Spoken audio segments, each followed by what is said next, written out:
ध्येयं सदा परिभवग्नमभीष्टदोहम् तीर्थास्पदं शिवविरञ्चिनुतं शरण्यं भृत्यार्तिहं प्रणतपालभवाब्धिपूतं वन्दे महापुरुषते चरणारविन्दम्।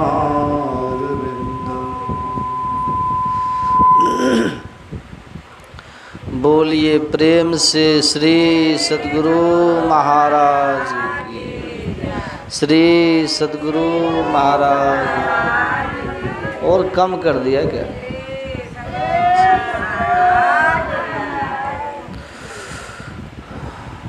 श्रद्धेय पूज्य स्वामी महात्मागण, वंदनीय साधु समाज, परमादरणीय सत्संग प्रेमी महानुभावों, धर्मानुरागिनी माताओं तथा धर्मशीला बहनों, हम लोग सत्संग करने के लिए उपस्थित हुए हैं।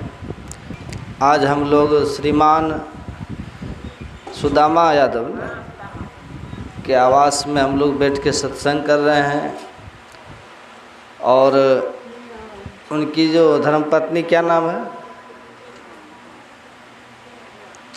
जिन्होंने मुझे विशेष आग्रह करके सत्संग के लिए आमंत्रित किया। जाघर गुरु की भक्ति नहीं, संत नहीं मेहमान, ताघर जम डेरा दियो जीवत भयो मसान। कबीर साहब कहते हैं जिस घर में गुरु की भक्ति नहीं होती है, साधु महात्मा का आवागमन नहीं होता, वो घर कैसा है? कहते हैं साक्षात जमराज का डेरा है, आश्मशान घाट के समान। वो घर कोई घर नहीं जहाँ साधु महात्मा पधारते नहीं हो, आते नहीं हो। इसलिए साधु महात्माओं का आवागमन तो होना ही चाहिए। व्यालालय द्रुमावेतर परिखिल संप्रदाह यदि गृहास तीर्थ पाद्य पाद्य तीर्थ विवर्जिता। वेदव्यास जी लिखते हैं, यदि किसी के घर में हर तरह की व्यवस्था हो, किसी के घर में अखुट भंडार हो, अतुल संपदा हो, कोई कमी किसी के घर में न हो, यदि उस घर में कभी कोई संत का चरण नहीं पड़ा है, तो वो घर जो है ना वैसे ही है जैसे पेड़ के किसी खोडर में सांप रहता। एक घड़ी आधो घड़ी आधो में पुनियाद, तुलसी संगत साधु की हरे कोटि अपराध। साधु महात्मा का दर्शन पर्शन जब होता है तो हमारे जीवन का भाग खुल जाता है। इसलिए संत महात्मा का दर्शन करना चाहिए। एक घड़ी आधो में पुनियाद, तुलसी संगत साधु की हरे कोटि अपराध। कुछ देर ही सही साधु महात्मा का दर्शन पर्शन जब होता है तो हमारे जीवन का जो है ना भाग खुल जाता है। इसलिए संत महात्माओं का प्रवचन सुनना चाहिए। और यदि समय हो, साधन हो, तो अपने आवास पर महात्माओं को बुला करके सत्संग भी कराना चाहिए। अथवा यदि नहीं बुला पाते हैं तो अपने स्वयं ही सत्संग करते रहना चाहिए। तो जो सुदामा बाबू का आवास है, यहाँ पर हम लोग आए हैं और हमारे और भी महात्मा लोग आते रहे हैं, आ रहे हैं। मैं पहली बार आया, मेरा भी सौभाग्य रहा और इन लोग का श्रद्धा रहा है जो मैं यहाँ आ पाया हूँ। इन्होंने स्वसम्मान बुलाया, सत्संग कराया और कराते ही रहते हैं। तो इस तरह से इस आवास में तो साधु महात्मा आ रहे हैं, लेकिन जहाँ नहीं आता है वहाँ के लिए कहा जाता है कि साक्षात श्मशान घाट है। तो साधु महात्मा का दर्शन करना चाहिए, बुलाना भी चाहिए और सत्संग भी करना चाहिए। तो मेरा सौभाग्य रहा है और सुदामा बाबू का श्रद्धा है, इन लोग पूरे परिवार का, जिन्होंने स्वसम्मान बुलाया, सत्संग करा रहे हैं और कराते ही रहें। तो इस तरह से इस आवास में तो साधु महात्मा आते हैं, लेकिन जहाँ नहीं आते हैं वहाँ के लिए मैं कह रहा हूँ कि साक्षात श्मशान घाट है। तो साधु महात्मा का दर्शन करना चाहिए, बुलाना भी चाहिए और सत्संग भी कराना चाहिए। हम लोग भगवान बुद्ध के जीवन को जानते हैं। भगवान बुद्ध का जीवन कैसा रहा है? जबकि वो राजकुमार थे, वो राजाओं के परिवेश में रहे, संसाधन में रहे और राजा के घर में रहे भगवान बुद्ध। लेकिन उनका जब जीवन हम पढ़ते हैं या उनके जीवन से जब हम रूबरू होते हैं, नज़दीकियाँ प्राप्त करते हैं, तो हमें पता चलता है कि भगवान बुद्ध राजा के कुल में जरूर उत्पन्न हुए, लेकिन वे महान योगी थे, महान पुरुष थे और हम लोगों के मार्गदर्शक भी थे। भगवान बुद्ध जब जन्म लिए थे इस धराधाम पर, तो योगियों को बुलाया गया, हस्तरेखा देखने वाले पंडितों को बुलाया गया। तो जब उनकी हस्तरेखा देखी गई तो पंडितों ने बताया कि ये ऐसे बालक हुए हैं जिनकी भाग्य रेखा बता रही है कि यदि ये इस राज्य में रह गए आजीवन तो बहुत बड़ा सम्राट बनेगा, अथवा यदि इनको वैराग्य हो गया तो ये बहुत बड़ा योगी बनेगा, महात्मा बनेगा, महापुरुष बनेगा। तो पंडितों ने लक्षण भी बतला दिया था कि योगी होने का क्या लक्षण। तो उन्होंने बताया था कि यदि इनको कोई महात्मा का दर्शन होगा, वृद्ध का दर्शन होगा, रोगी का दर्शन होगा, लाश का दर्शन होगा, इन दर्शनों के कारण इनके मन में वैराग्य हो जाए, संसार के प्रति विरक्ति हो जाएगी, तो ये एक लक्षण है। और यदि ये रह गए इसी आवास में तो बहुत बड़ा सम्राट बनेगा। तो उनके पिताजी के मन में होता है कि जब ये लक्षण है, जिस लक्षणों के कारण इनको वैराग्य होगा, तो उन लक्षणों का दर्शन ही नहीं होने देंगे। ऐसा करते हैं, अपनी सीमाओं को घेर लेते हैं दीवार से और इस बच्चे को बाहर जाने ही नहीं देंगे। न उस लक्षणों का दर्शन होगा, न ये वैरागी होंगे, तो सम्राट बन करके रहेंगे। क्योंकि उनके पिताजी अब राजा थे, तो अपने पुत्र को क्यों वो सोचेंगे कि वैरागी हो जाए, इसलिए चार दीवारी के अंदर में उनको रखे। होते होते बाल अवस्था से किशोरावस्था में गए, किशोरावस्था से युवावस्था में आए, समय पा करके उनकी शादी भी हो जाती है भगवान बुद्ध की। जब शादी हो गई तो बाल बच्चा भी हो गए। देखिए, संस्कार जो होता है ना, संस्कार हमारे साथ में रहता है, पूर्व जन्म का संस्कार। हम जिस योनि में थे, जिस जन्म में थे, जिस शरीर में थे, उस शरीर का संस्कार साथ में आया है। तो संस्कार दिखाई तो नहीं देता है, कोई अपने संस्कार को देख तो नहीं पाते हैं, लेकिन संस्कार बस आचरण में ढलते देखा जाता है। नहीं, जैसे किसी किसी बच्चे को आप देखेंगे कि छोटे में बहुत बड़ा बड़ा बात करता है, तो उसके माँ बाप, अभिभावक लोग कहते हैं, बाप रे बाप, इतना छोटा बच्चा है और कितना बड़ा बड़ा बात करता है। तो वो बच्चा अभी इस परिवेश में जो है सीखा नहीं है, समझा नहीं है, लेकिन जिस जन्म में था पहले, जिस शरीर में पहले था, वहाँ से वो संस्कार लेके आया। ऐसा भी तो होता है ना। तो हमारे गुरु महाराज ने लिखा, पापों के संस्कार जन्मों के मेरे हैं, जो दया कर क्षमा करण मिटाना, गुरुमम सूरत को गगन पर चढ़ा। तो संस्कार साथ में रहता है। तो भगवान बुद्ध के साथ में संस्कार था, है ना। संस्कार के साथ संजोग यदि नहीं बैठता है ना, तो वो संस्कार जो है कार्य सिद्ध नहीं कर पाता है। तो संजोग भी होना चाहिए। हम आपके भी अंदर में संस्कार है, लेकिन वो संस्कार संयोग से नहीं जुड़ा है, इसलिए वो संस्कार के अनुरूप हम संस्कारित नहीं दिखते। जैसे मान लीजिए किसी के मन में है कि वैरागी होंगे, साधु बनेंगे, किसी के मन में कभी कभी वैराग होता भी है, लेकिन संग के कारण, परिवेश के कारण वो वैराग भी दब जाता है, संजोग नहीं बैठ पाता ना। तो पिछले जन्म से अच्छे कर्म को करते हुए आ रहे हैं, बहुत अच्छा पुण्य किए, धर्म किए, ध्यान किए, भजन किए, सब कुछ किए, लेकिन इस जन्म में संजोग नहीं बैठ रहा है, तो वो संस्कार चप जाता है, दब जाता है, धूमिल हो जाता है। तो संस्कार को संजोग भी होना जरूरी है। जैसे कि मान लिया जाए सत्संग कराते हैं, आपके अंदर में भक्ति का संस्कार पहले से है, वो संस्कार क्या करेगा पता है? वो संस्कार आपको सीधे उस ओर मोड़ देगा। जो संस्कार लेकर के आप आए हैं तो संजोग बैठेगा तब न मुड़ेंगे। तो सत्संग करने से जो भक्ति का संस्कार लेके आए हैं वो आपको उस ओर मोड़ करके लेके चला जाए। संस्कार बस, संजोग बस, तब आप जा कर के सिद्धि को प्राप्त करते हैं, सही रास्ता को प्राप्त करते हैं, सही मुकाम आपको मिलता है। भगवान बुद्ध को क्या हुआ पता है? संस्कार वो लेके आए हैं लेकिन संजोग बैठ नहीं रहा है। अब देखिए क्या होता है,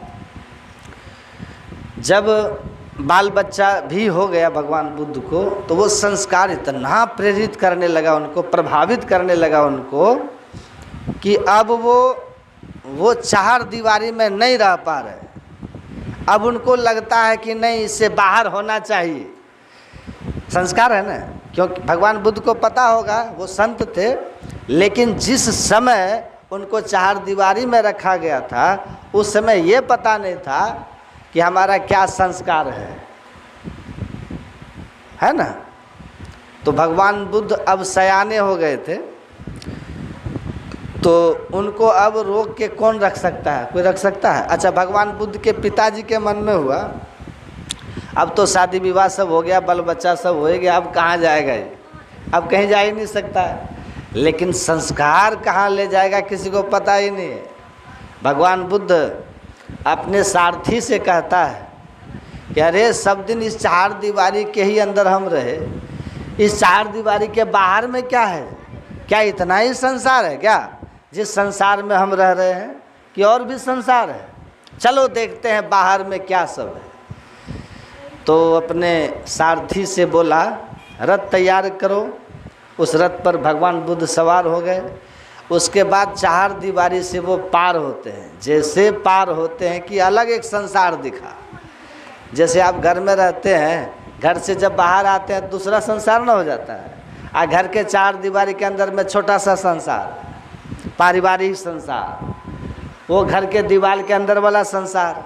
तो जैसे बाहर गए देखते हैं तो अलग ढंग का संसार है, अलग रंग रूप दृश्य देखने को मिला। ये तो दूसरा ही देश जैसा लगता। हम अंदर में थे, ऐसा तो कुछ नहीं था, बाहर में कुछ और है। चलते चलते चलते अब वही लक्षण सामने आता है। समय आ गया ना, संस्कार साथ दे रहा है। तो संस्कार और समय ये दोनों जब एक साथ जुड़ता है तो ऐसा संजोग बैठता है, संसार के संस्कार के अनुरूप व्यक्ति ढल जाता है। अब उसी के अनुरूप उनके भाग्य की रेखाएं बनती हैं और उसी भाग्य के अनुरूप उनको सुख दुख भी होता है। तो संस्कार का वेट करना चाहिए, जिसको कहते हैं भाग्य। भाग्य का इंतजार करना चाहिए, लेकिन कर्म रत होना चाहिए। कर्म से यदि आप अलग हो जाते हैं तो वो भाग्य और संस्कार काम नहीं करेगा। क्योंकि कर्म करेंगे, क्रिया जब होगी तब ना आप चल करके कहीं से कहीं जाएंगे। जैसे मान लीजिए हम अभी आए हैं कुप्पा घाट से, भागलपुर से यहाँ आए हैं बगरी, तो हमने कर्म किया, मेरे साथ भाग्य भी है, मेरे पास मेरे साथ संस्कार भी है, लेकिन मेरे साथ कर्म भी है। ये तीन संजोग हुआ ना, और मेरे साथ समय भी है। वहाँ से चल करके यहाँ हम कर्म कर रहे हैं, भाग्य लेकर के आए हैं, संस्कार भी लेकर आए हैं। हो सकता है कि हमारे जीवन में अद्भुत परिवर्तन हो, बदलाव आवे, क्योंकि स्थानांतरण भी तो हुआ ना, हम कहाँ से कहाँ चल के आए। तो व्यक्ति को कभी कभी बाहर होना भी चाहिए। घरे तक रहेंगे तो भाग्य सीमित हो जाती है। तो भाग्य को बदलने के लिए कर्म करना पड़ता है और चेंजिंग करना पड़ता है, बदलाव करना पड़ता है। भगवान बुद्ध जब बदले हैं, स्थान को बदले, भगवान बुद्ध समय के अनुरूप बदल गए हैं। भगवान बुद्ध की आयु भी बहुत बड़ी हो गई है। अब क्या होता है सुनिएगा ध्यान से। रथ चलते जा रहा है, चलते जा रहा है, चलते जा रहा है। सामने में एक वृद्ध व्यक्ति मिलता है। तो भगवान बुद्ध ने कुछ अलग ढंग से देखा उस वृद्ध व्यक्ति को। भगवान बुद्ध को वैसा व्यक्ति कभी मिला ही नहीं था देखने को। पूछ बैठे कि ये कैसा व्यक्ति है। बूढ़ा आदमी तो रंग रूप चेहरा आकार प्रकार से भी दूसरे जैसा दिखता है। भगवान बुद्ध तो युवावस्था में थे। तो छंदक ने कहा ये वृद्ध व्यक्ति है, बूढ़ा आदमी है।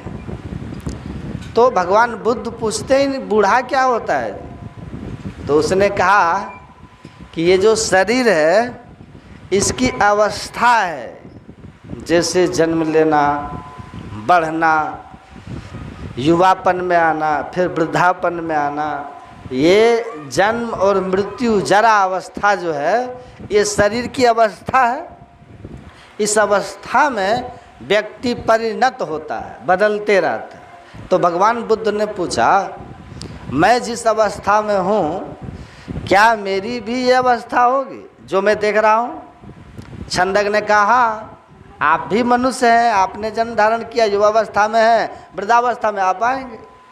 बोले अच्छा इस शरीर की ये गति होती है। छोटे रहते, जवान होते, फिर बूढ़े हो जाते। बोले हाँ, जो इस संसार में आते हैं उनको बूढ़ा अवस्था में आना ही पड़ता है, उस अवस्था को देखना ही पड़ता है, फिर आगे बढ़ता है। जाते जाते एक रुग्ण व्यक्ति मिलता है, बीमार आदमी मिलता, अस्वस्थ आदमी मिलता है, करा रहा था, छटपटा रहा था, विचित्र तरह से वो बेचैन था। भगवान बुद्ध ने कहा ठहरो, इन व्यक्तियों को देखो तो ये कैसे कर रहा है, ऐसा ये क्यों कर रहा है। तो छंदक ने कहा कि अस्वस्थ आदमी है, बीमार आदमी है, बीमारी के कारण ऐसा ये कर रहा है। बोले बीमारी क्या होती है। तो छंदक ने कहा, सारथी ने कहा ये शरीरम व्याधि मंदिरम, ये शरीर जो है ये रोगों का घर है। अब बुझिए, रोगों का घर मतलब जैसे आपके घर में स्टोर है, तो स्टोर जो है इसमें तो कोई सामग्री है, कोई वस्तु है, कोई चीज़ है, किसी चीज़ को आप रखे हैं ना तो उसको स्टोर कहते हैं, खाली स्थान को स्टोर नहीं कहते हैं। तो शरीर जो है स्टोर है, कौन चीज़ का, रोग का। आप समझिए, रोगों का घर हो। अब कल्पना कीजिए आप लोग, हम किस समय कब्जे में आ जाएंगे, किसके कब्जे में, रोग के कब्जे में, बीमारी के कब्जे में। कब दबोच लेगा कोई ठिकाना है। गुरूर मत कीजिए कि हम बीमार नहीं होंगे, ये हो ही नहीं सकता। जितने भी मनुष्य हैं कहते हैं शरीरम व्याधि मंदिरम, शरीर रोगों का घर है, वो आज नहीं कल उभरेगा, दिखेगा, पता चल जाएगा। शरीर की अवस्था बढ़ती रहती है ना। शरीर का जितना पार्ट्स है, जितना जो कुछ भी है, सब कमज़ोर होते जाता है। होते होते रोग जो है ना कब्जा करना शुरू कर देता है। तो उन्होंने कहा कि ये रोगी हो गया, बीमार हो गया, इसलिए बेचैन है ये। तब भगवान बुद्ध ने कहा कि क्या मैं भी मनुष्य हूँ तो मैं भी बीमार हो जाऊँगा। बोले हाँ, जो भी मानव है बीमारी अवश्य होगी, कम या बेसी। बोले अरे ऐसा भी होता है, लोग बीमार भी होता है और इतनी बेचैनी होती है। बोले हाँ। फिर रथ को आगे बढ़ाया गया। बढ़ते बढ़ते बढ़ते एक लाश शव को कंधे पर लेकर के 4 आदमी उठा करके आ रहा था और बोल रहा था राम नाम सत्य है, सबका यही गत है। भगवान बुद्ध ने जो वो देखा, कभी देखा तो था नहीं, आश्चर्य से पूछता है ये क्या है। ये 4 आदमी है और वो जो अर्थी लगी हुई है उस पर क्या है। उस पर बोले उस पर लाश है, मुर्दा है, मरा हुआ आदमी है, सब है। बोले रुको रुको रुको, देखने दो। भगवान बुद्ध देखने लग गए तो देखते हैं कि पड़ा हुआ आदमी है, पूरा मरा हुआ आदमी है। और पूछते हैं कि ये क्या होता है। बोले कि जो जन्म लेता है वो मरता है, ध्रुव निश्चित है जन्म लेना और मरना। जिसने भी जन्म लिया उसको मरना ही पड़ता है। जातस्य ध्रुवो मृत्यु। चाहे रोग से मरे, चाहे एक्सीडेंट से मरे, चाहे हार्ट अटैक हो जाए, कुछ भी कारण हो जाता है मरने का, अथवा चाहे बीमारी आपको नहीं भी है, होते होते होते एक दिन ऐसा समय आता है ऑटोमेटिक मृत्यु हो जाती है। चाहे 100 बरस आप जिंदा रहिए तभी तो मरना ही न पड़ता है। एक दिन ये शरीर छूटता है, संसार छूटता है, सब कुछ छूट जाता है। तो छंदक ने समझाया ये मरा हुआ आदमी है, इसकी आयु समाप्त हो गई है, और इसको कहाँ ले जा रहा है?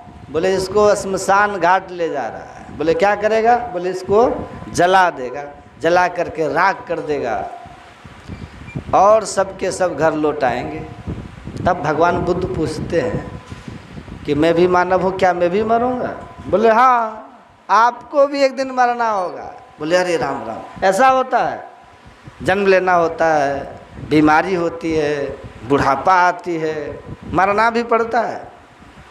भगवान बुद्ध को वैराग्य होते जा रहा है कि ये सब सोच करके कि ये गतियाँ होती है जीव की, ऐसी दशा होती है।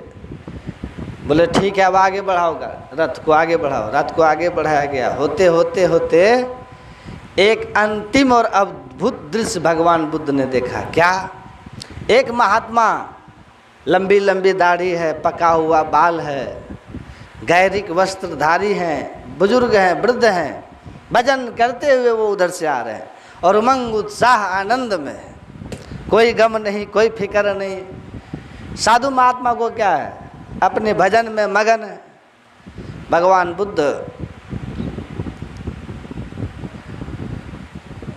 बुद्ध ने जो देखा महात्मा जी को, वो तो सबसे अलग दिखा। सब ये जो घटनाएं घटी इनसे सब अलग थे वो महात्मा। तो बोलते हैं कि ये क्या है? बोले ये तो अलग ढंग से दिख रहे हैं। तो छंदक ने समझाया कि ये महात्मा है। बोले महात्मा क्या होता है? क्या कर्म होता है महात्मा का? क्या करते हैं महात्मा?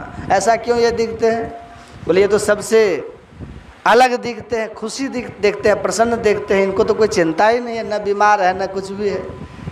बोले ये जो महात्मा होते हैं ना, इन सभी दुखों से, इन सभी घटनाओं से ऊपर होते हैं। वो जन्म जरूर लेते हैं, अवस्थाएं जरूर बदलती रहती हैं, लेकिन वो जो भजन करते हैं ना, भजन करने से उनके अंदर में आनंद होता है। वो उमंग में रहते हैं, उत्साह से रहते हैं, संसार से विरत रहते हैं, अलग रहते हैं, मोह ममता से वो छूटे रहते हैं। उनको संसार का कोई गम ही नहीं है, भजन में आनंद ही आनंद मनाते रहते हैं। और क्या होता है भजन करने से? जन्म जरा मृत्यु से वो छूट जाते हैं। न जन्म होता है और न उस रोग को ग्रसित होता है, न आवागमन होता है, सभी से मुक्ति मिल जाती है। भगवान बुद्ध ने कहा अब रथ को आगे मत बढ़ाना, जो समाधान था वो मिल गया, जो समस्याएं थीं उनका निराकरण मिल गया, अब आगे मत बढ़ाओ, घर की ओर लौटो। वहीं से भगवान बुद्ध लौटते हैं, घर आ जाते हैं, वही चिंतन करने लग जाते हैं कि जन्म होता है, रोग ग्रसित होते हैं, अवस्था बदलती रहती है, बूढ़े अवस्था में आते हैं, मृत्यु होती है, जला करके राख कर दिया जाता है। और ये जीवन की घटना है, कोई भी हो। और ये जो महात्मा बनते हैं, महात्मा बनने से इन सब से मुक्ति मिल जाती है। सबसे अच्छा यही। भगवान बुद्ध जरूर परिवार के साथ में थे, लेकिन इन घटनाओं से वो झकझोरे चले गए, हिल गए, वैराग्य हो गया, उथल पुथल मच गया भीतर में कि कब घर को छोड़ें, कब महात्मा बने, कब उनके जैसा करें। मन में तीव्रतर वैराग्य हो गया। जैसे कि पानी को जब चढ़ाते हैं उबालने के लिए, तो जितनी देर रखते हैं और उबकते रहता ना, तो जितना दिन बढ़ते जा रहा था वैराग्य उतना ही तीव्र होते जा रहा था भगवान बुद्ध का, तीव्रतर। अंतिम में क्या होता है? वैराग्य ये प्राकृतिक देन भी है, संस्कार बस होता है, नेचुरल भी है, परमात्मा की प्रेरणा भी होती है। व्यक्ति किस ओर मुड़ेगा ये एक अंतर की प्रेरणा है, भीतर की प्रेरणा है, प्रभु प्रेरणा कहिए इसको। वैराग्य हो रहा था। अब देखिए संजोग क्या होता है, तो जिसको वैराग होता है ना, वो पूछने नहीं जाता है कि हमको वैराग हो गया, आप घर छोड़े कि नहीं छोड़े। ऐसा किसी के जीवन में नहीं होता है। मेरे भी मन में जब वैराग हुआ था ना, तो किसी से कहे भी नहीं, एकाएक उफान आ जाता है, तूफान आ जाता है जीवन में। उस समय कुछ भी नहीं सूझता है, आगे खाई है कि कुआं है कि धूप है कि पहाड़ है, कुछ सूझता ही नहीं है। एकाएक अटैक होता है वैराग, सब कुछ त्याग देते हैं। और कुछ भी मन में नहीं होता है कि घर छोड़ रहे हैं दुख हो जाएगा, दुख होगा, घर छोड़ रहे हैं कष्ट होगा, घर छोड़ रहे हैं बीमारी होगी, बैंक बैलेंस तो है नहीं, पॉकेट में एक पैसा नहीं है। बुझिए वैराग विचित्र होता है, कुछ भी नहीं है। अब एक आशा है, वो आशा है लक्ष्य का, उद्देश्य का, परमात्मा का, भक्ति का, भजन का, ध्यान का। कुछ तो लक्ष्य होता ही है। भगवान बुद्ध के मन में यही वैराग हुआ कि नहीं, सब कुछ छोड़ करके हम भजन करेंगे जिसमें आनंद आता है। न एक पैसा लेते हैं, न परिवार को पूछते हैं, न किसी को कुछ जताते हैं, न बताते हैं, कुछ भी नहीं। पूरा चुपचाप अर्धरात्रि में घर का परित्याग कर देते हैं। यदि आप बता करके बैरागी बनते हैं तो आप बैरागी तब नहीं बन सकते, हो ही नहीं सकता ऐसा। बैराग जो होता है ना, वो समझिए अंधा होता है, वो बहरा होता है, वो बैराग, वो लंगड़ा लूला होता है बैराग। बैराग का कोई रूप ही नहीं है, वैराग कह करके थोड़ी आता है। और जैसे कि कोई आग में पैर दे देता है ना, अब जलेंगे कि क्या होगा वो कुछ को पता है, उसको नहीं है। उसी तरह से वैराग होता है। वैराग होते ही वो सुख नहीं खोजने लग जाता, उसको पता ही नहीं चलता सुख क्या होता है। वो ये भी नहीं सोचता कि दुख क्या होता है, कुछ भी नहीं। पूरा माइंड जीरो, शून्य, सब शून्यगत हो जाता है सब कुछ। भगवान बुद्ध कुछ भी नहीं सोच रहे, सीधा वो छंदक से कहते हैं कि चलो रात्रि में। सोचिए, अच्छा कितना छोटा नन्हा मुन्ना बच्चा है राहुल, वो माँ के बगल में सोया हुआ, और ये यशोधरा भी बेट सोई हुई है। अब देखिए कैसा वैराग्य था भगवान बुद्ध को, कितना बड़ा त्याग है। एक रति मोह नहीं, ममता नहीं कि ये पत्नी मेरी है, इसको छोड़ेंगे तो इसका क्या होगा। एक नन्हा मुन्ना बच्चा है, बाल बच्चा है, उसको छोड़ देंगे तो क्या होगा, कुछ भी नहीं, पूरे अंधे हो गए ना। ऐसा ही वैराग होता है। यदि आप सोचने लगेंगे ना, आप आगे पैर भी नहीं बढ़ा पाएंगे। सोचना बंद कर दीजिए, कोई आसक्ति नहीं, कोई लगाव नहीं, कोई झुकाव नहीं, पूरा त्याग दीजिए, एकदम निष्ठुर उस समय बन। या जो बनता है उसी को वैराग होता है। जो निष्ठुर नहीं बनेगा ना, वैराग नहीं हो सकता। भगवान बुद्ध सब कुछ छोड़ करके निकल गए, चलते चलते चलते घनघोर जंगल में चले गए। छंदक को छोड़ दिए, बोले तुम अपने घर जाओ, तुम अपने घर जाओ। और वो राजपाट में चले आए छंदक, इधर आ गए। अब भगवान बुद्ध जंगल चले गए, साधना करने लग गए।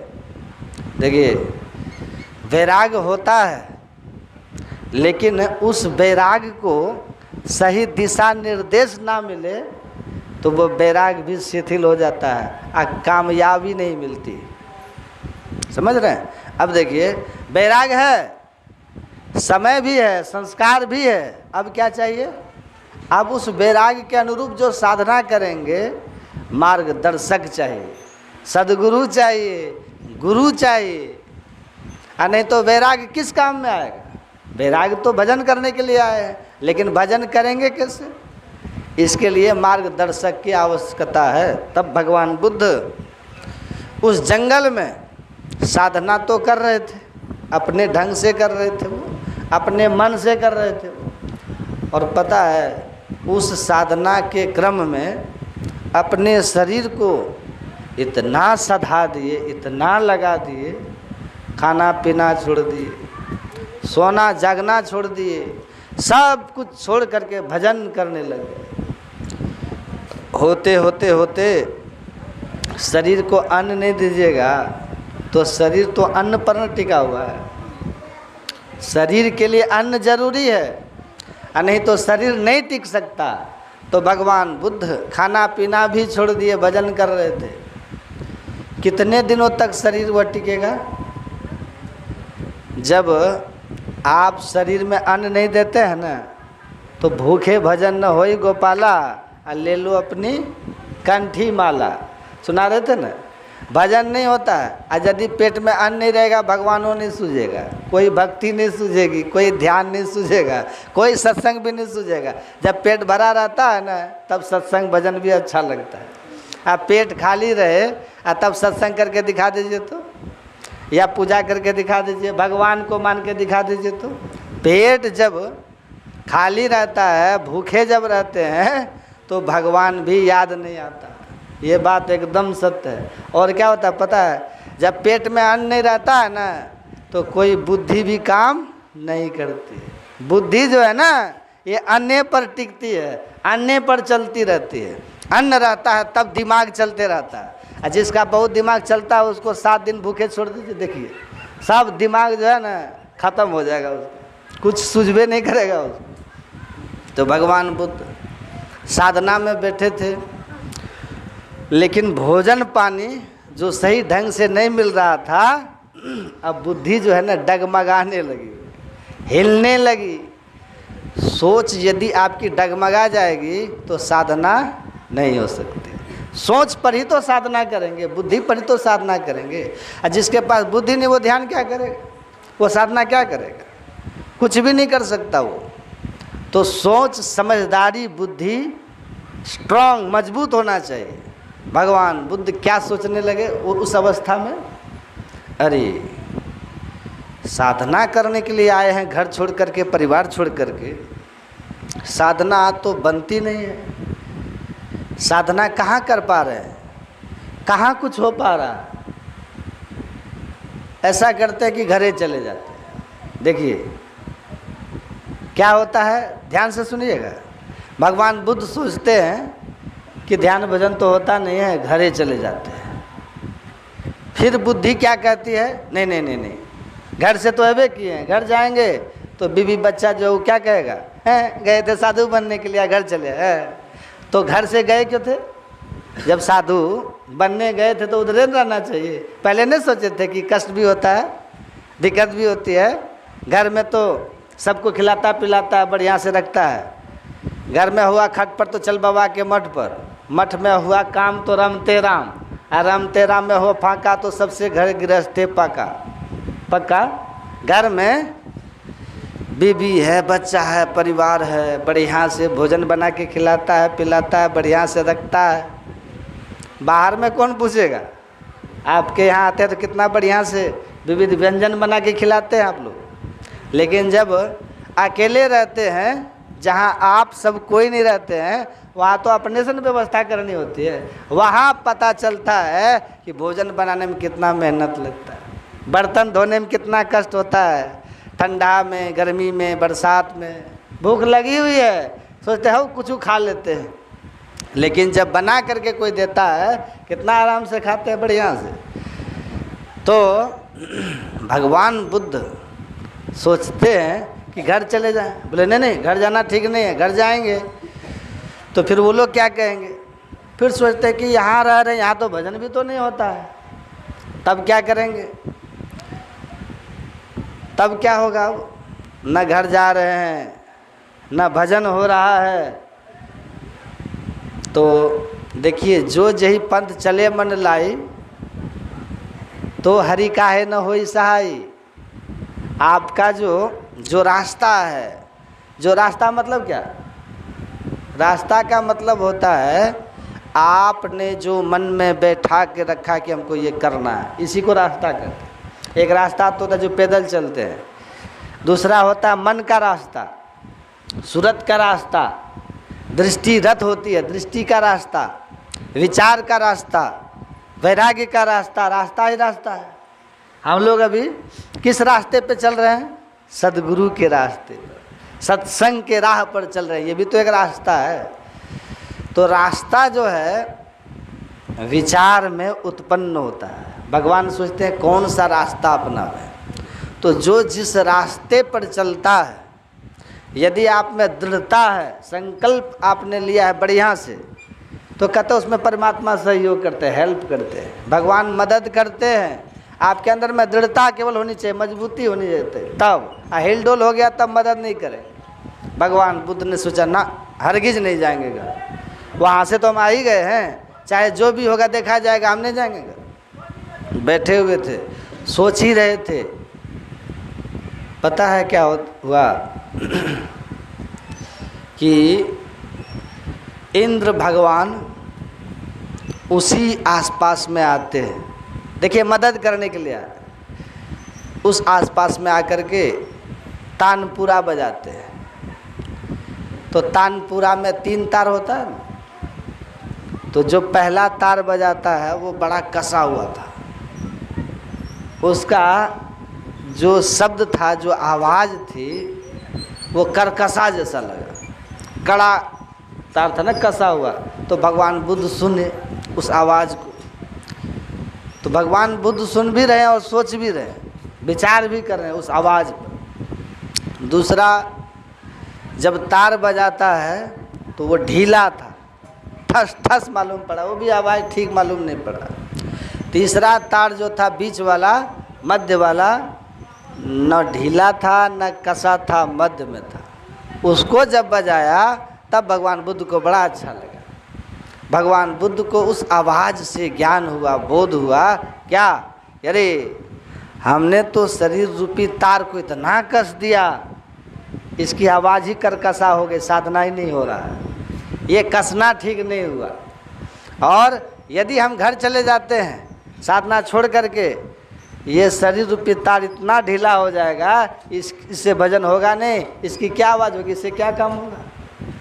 तो भगवान बुद्ध ने सोचा बीच वाला जो तार है, बीच वाला जो आवाज़ है, ये सही है, न ज़्यादा कसा है न ज़्यादा ढीला है।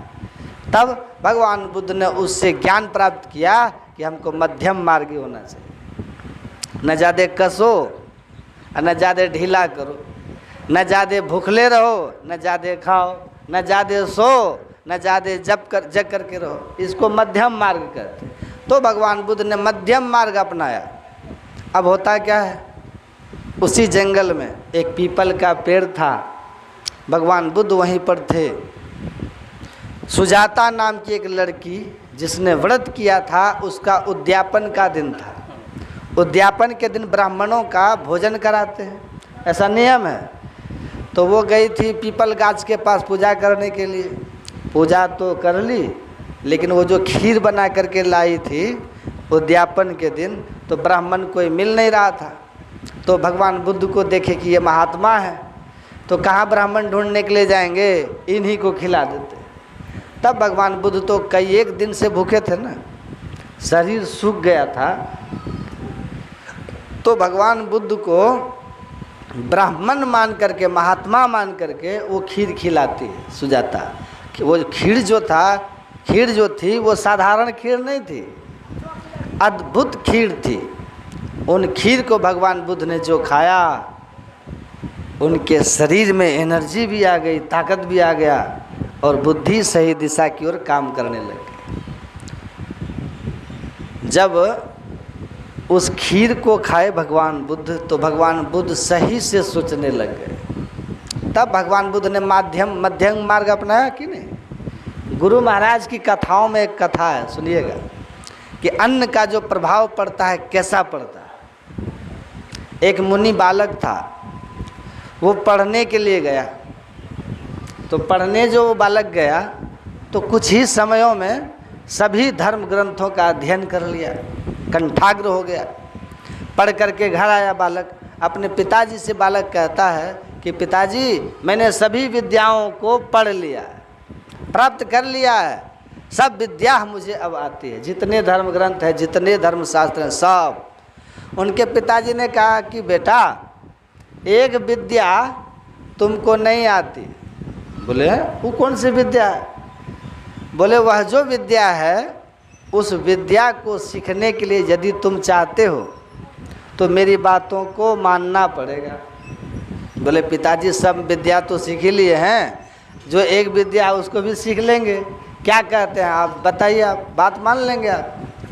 बोले उसके लिए तुमको 7 रोज तक उपवास करना होगा, भूखे रहना होगा, तब तुमको वो विद्या हम बताएं। तो बोले कर लेंगे, इसमें क्या है, इतना हम ज्ञान प्राप्त कर लिए हैं सभी धर्मशास्त्रों को, तो एक विद्या के लिए 7 रोज भूखे रहना होगा तो भूखे रह लेंगे। तो बोले जाओ। तो 7 रोज तक वो मुनि बालक भूखे रहा। उसके बाद 7वें रोज आया पिताजी के पास, बोले पिताजी आपने जैसा कहा था वैसा हमने किया, 7 रोज मैंने उपवास किया है, आज 7वां रोज है, आप वो विद्या हमको बता दीजिए जिस विद्या की कमी रह गई है। तो उनके पिताजी ने कहा कि एक बात और पूछना चाह रहे हैं। बोले पूछिए। बोले फलाने वेद की जो फलानी ऋचा है स्वस्वर उच्चारण करके उसको बताओ। वो लड़का कहता है पिताजी वो ऋचा पिचा वो कुछ भी याद नहीं है, कुछ यादें नहीं है, अभी कुछ भी याद नहीं, इतना भूख लगा है, इतना जोर से पेट जल रहा है, जीरो भी याद नहीं हमको, कुछ भी नहीं, हम कुछ भी नहीं कर सकते अभी कुछ भी पूछिएगा तो हम नहीं बता पाएंगे। बोले बेटा जाओ भोजन कर लो, भोजन करके आओ। गया भोजन करने के लिए, 7 रोज का भूखा भर पेट खाया, अघा करके खाया, टनाटन हो गया। आया पिताजी के पास, बोले पिताजी अब बताइए, हम सब कह देंगे, सब याद आ गया अब हमको, अब बताइए जो भी विद्या जो रह गई है बताइए। बोले बेटा वो तो तुमको मैंने बता दिया। बोले अभी कहाँ बताए? बोले तुमको समझ में नहीं आया? बोले ना कहाँ कुछ समझे, आप कुछ बताए भी नहीं। बोले खा करके आए तो हम खा के आ गए। बोले बेटा जब तुम 7 रोज का भूखा था, जब हम ऋचा वेद सुनाने के लिए कहे तो तुमने क्या कहा? बोले मैंने तो सही कहा था कि मुझे कुछ भी याद नहीं था। बोले कि याद कैसे आया? बोले जब खा करके आए सब याद आ गया। तो बोले एक विद्या जो है वो सबसे बढ़ करके अन्न ब्रह्म की जो विद्या है, इसके बिना सब विद्या अविद्या हो जाती है। इसीलिए समय पर खाना चाहिए, उससे बुद्धि ठीक रहती है, कमजोरी भी ठीक रहती है। समय पर खाइए, सुपाच्य खाइए, सही से खाइए, और तब जा कर के बुद्धि ठीक रहेगी। जिसकी बुद्धि विपरीत हो गई है उसको बढ़िया से कहिए खाने के लिए पौष्टिक आहार, ठीक है, तब देखिए उसकी बुद्धि ठीक हो जाएगी। तो गुरु महाराज ने कहा जो अन्न ब्रह्म है वो विद्या सबसे बढ़ कर के, यदि अन्न आपके पेट में नहीं जाएगा तो कोई भी विद्या उद्या नहीं हो, समझ गए? तो गुरु महाराज जी ने यही सिखाया कि जो अन्न का उपार्जन करते हैं या स्वावलंबी जीवन बिताते हैं, बहुत अच्छा करते हैं, और अन्न का अपमान मत कीजिएगा, सम्मान करना चाहिए। वो ब्रह्म है ना, उसी से तो हमारा शरीर बना है, बुद्धि विवेक सब कुछ बना है। गुरु महाराज एक बार गए थे रसोई घर के आसपास, गुरु महाराज जहाँ पर दाल चावल सब्जी वगैरह धोया करते हैं ना, उस नलके के पास हमारे सतगुरु महाराज जी गए। कुछ दाल का टुकड़ा सब गिरा हुआ था, तो गुरु महाराज उठा लिए, धो दिए और रसोइये को बोले कि ये दे दो उसमें दाल में। देखिए साधारण सी चीज़ है, लेकिन गुरु महाराज कितना सम्मान करते हैं अन्न का। तो कभी भी अन्न का सम्मान करना चाहिए, वो ब्रह्म है, उसी से हमारी बुद्धि विवेक सब कुछ बनती है ना। तो भगवान बुद्ध की कहानी सुनिए। भगवान बुद्ध जो संसार छोड़े थे भजन करने के लिए, उन्होंने भजन किया। अच्छा आप हम कहेंगे भगवान बुद्ध को कोई चीज़ की कमी तो थी नहीं, फिर वो घर क्यों छोड़ दिए? राजा का लड़का था, बहुत बड़ा राज साम्राज्य था उनके पास, पत्नी भी थी, बच्चा भी था, घर परिवार भरा पूरा था, कोई चीज़ की कमी तो थी नहीं, फिर क्यों बाहर गए? प्रश्न हो सकता है। जो चीज़ भगवान बुद्ध ने प्राप्त किया वो संपत्ति से प्राप्त नहीं होती है, तो क्या प्राप्त किया उन्होंने? शांति को प्राप्त किया, सुकून को प्राप्त किया, सुख को प्राप्त किया, उसी प्राप्ति के लिए साधना की आवश्यकता है। हमारे गुरु महाराज ने कहा है, घर में जोग भोग घरी में घर तजी बन नहीं जावे, अब दू भूले को घर लावे। कहीं जाने की आवश्यकता है? घर में रहिए, परिवार में रहिए, जो रोजगार करते हो भी कीजिए, समय निकाल करके साधना भी कीजिए, ध्यान भी कीजिए। इससे क्या होगा? भगवान बुद्ध ने जिस चीज़ को प्राप्त किया उसको आप भी प्राप्त कर सकते हैं। समझ रहे हैं? तो इस तरह से संतों ने सिखाया, समझाया